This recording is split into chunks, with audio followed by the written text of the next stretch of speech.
All right, March 16th, workout breakdown, back day. Fun little note here. I just did this entire video and forgot to turn the mic on, so excuse me if I'm rushing through this. Very redundant for me right now. Blockfire, again, if you did not know, the emojis represent how many blocks they're going to be. If you did not know about Blockfire in general, not only that, but we'll start every single block with this. Suitcase carry, any variation of carry fits very well into back day. We're leaning on your stability of your trunk, the integrity of your spine, your ability to be self-aware of those things, and keep yourself upright and really focus on your posture here.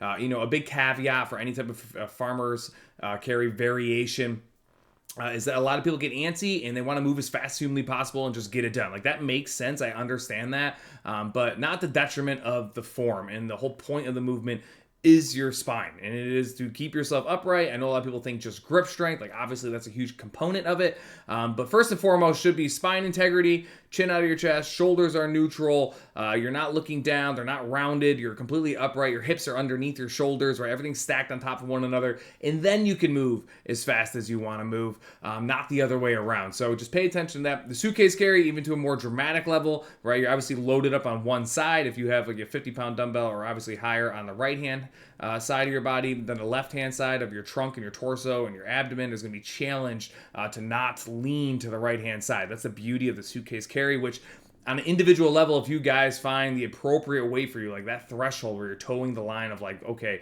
a little bit of a shock here. We talked about this the other day with low bench step ups. We did the farmers carry low bench step ups, and we talked about, like, you want to find the weight with some of these movements that it's an initial shock to your body. When you grab the weight and you start to move, you're like, whoa, like your nervous system's like, what the heck's going on? This is one of those movements that you want to find that weight. And I know a lot of us don't like to find that area of discomfort, but some of these movements kind of require it if you're going to get anything out of it that you're meant to get. So this is one of those. I would challenge you very, very heavily to find the right weight that kind of shocks your system and really challenges you on staying completely upright in your posture. Again, under the assumption we can do this from a base level, of course. The bottom half of this 15-minute block is kind of neat as well in terms of just an educational level. Low rows and pull-ups are two main movers of back day. Low rows and pull-ups kind of... They target the same muscle groups, but very differently. Like, low rows obviously are horizontal. Pull-ups, you are vertical. Pull-ups, you're in a position that lengthens your lats as much as humanly possible, right? You're from like a dead hang all the way up. So the amount of lengthening in your pull-ups really works on, I don't want to say widening your back. This isn't like a bodybuilding competition, but that is what it does. Kind of creates like that V from like your shoulders down to your hips as you build that muscle tissue up over time. Whereas low rows from a horizontal position, you don't get quite that level of lengthening. So it's more of like that mid part of your back, your rhomboids, your traps. Obviously your biceps play a big role. Your lats, of course, are still the primary mover, but not to nearly the extent that they are on pull-ups. So, on an individual level, these are both fantastic. Usually you want to do them separate, but in this particular scenario, doing them back-to-back is going to be really challenging, especially the pull-ups. So if you already struggle with pull-ups, just lower your expectations coming off of these low rows, especially if you really overload these low rows. Block number 2, obviously suitcase carries are going to come down a little bit. We're down to 24 shuttles total. Remember, shuttle is back and forth. Rack to rower is 1. Keep in mind, if you did not know this, rack to rower is about 15 feet. The stations in the middle that have a little indent on their wall, that's 17 feet. So you actually are at a little bit of a disadvantage or advantage, I guess, depending on how you look at it, if you're in the middle of the room.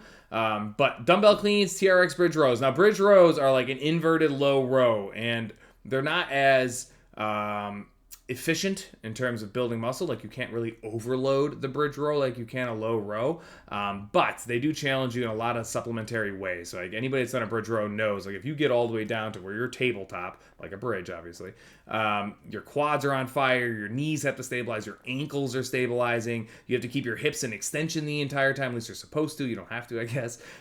Your trunk has to be engaged the whole way, and as you fatigue, not only got to do all that stuff correct and pay attention to all of that, but you don't want to start compensating with like elevating your shoulders and your traps take over and your biceps are doing all the work. You still want your lats and mid back to be doing the work. So bridge rows, there's a lot going on, especially this late in the workout. Dumbbell cleans, any Olympic lift just fits phenomenally in back day, guys. Like, I don't even want to start going into the Olympic lifts. Just know that any Olympic lift fits in back day almost seamlessly, which is why you see them so frequently in back day. Bike sprint, we're not even going to go over. It's just there. Deal with it. The last block, suitcase carry, 18 shuttles. And then I did want to go over this part. The ski erg and the bodyweight back extensions on the last block. If you've never picked up on the programming, I'm really big on doing more of these like muscular endurance type of movements in the back end of the workouts, not these loaded movements in the back end. Like, you're just not going to get anything out of these loaded, kind of trackable lifts at the end of the workout. 99% of the time. So we obviously always front load those, or at least try to. It doesn't always work, of course. And again, group fitness, sometimes we got to just change things up. But for, this time being, the ski erg, of course, hammers your lats if you're doing it correctly without external load. And then again, the bodyweight back extension really targets the mid back, lower back, which is an area on your body that's really hard to hit if you don't have appropriate equipment, which some of that equipment is just so bulky that it just never fit in our gym. So bodyweight back extensions is what it is. And then just be clear, I saw somebody doing this on an ab mat the other day. Let's not do that. Like, just keep yourself on the ground, maybe focus on a pause and some type of tempo on the descend of the back extension. Don't be trying to increase range of motion with an ab mat on your stomach. Not ideal right there. But hopefully you guys got something out of this. Again, I try to make these videos to give you as much transparency as possible. If you have any feedback, let me know.